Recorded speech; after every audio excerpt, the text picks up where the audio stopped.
புதுச்சேரியில முத்தியால்பேட்டை சோலை நகரை சேர்ந்த 5ஆம் வகுப்பு படித்த 9 வயது சிறுமிக்கு கடந்த 2024 ஆண்டு மார்ச் 2ஆம் தேதி வீட்டு அருகே விளையாட்டு கொண்டிருந்தார்.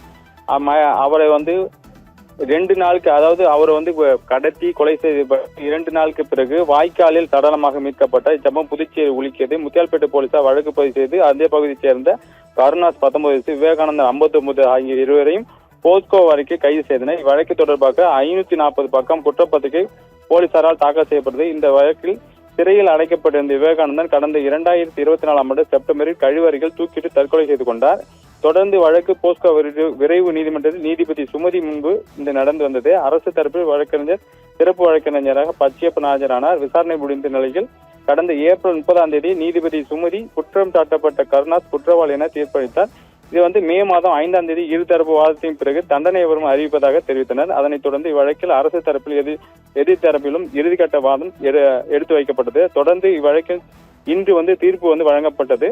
நீதிபதி சுமதி இந்த தீர்ப்பினை வழங்கினார். இது குற்றவாளி கருணாஸுக்கு கருணாஸ் தூக்கு தண்டனை அளிப்பதாகவும் நீதிபதி சுமதி அறிவித்திருக்காங்க. அது மட்டுமல்லாத அவங்க குடும்பத்தாருக்கு 10 லட்சம் ரூபாய் நிவாரணம் வழங்கவும் உத்தரவிட்டு இந்த தீர்ப்பு வழங்கப்பட்டுள்ளது. ரிவி.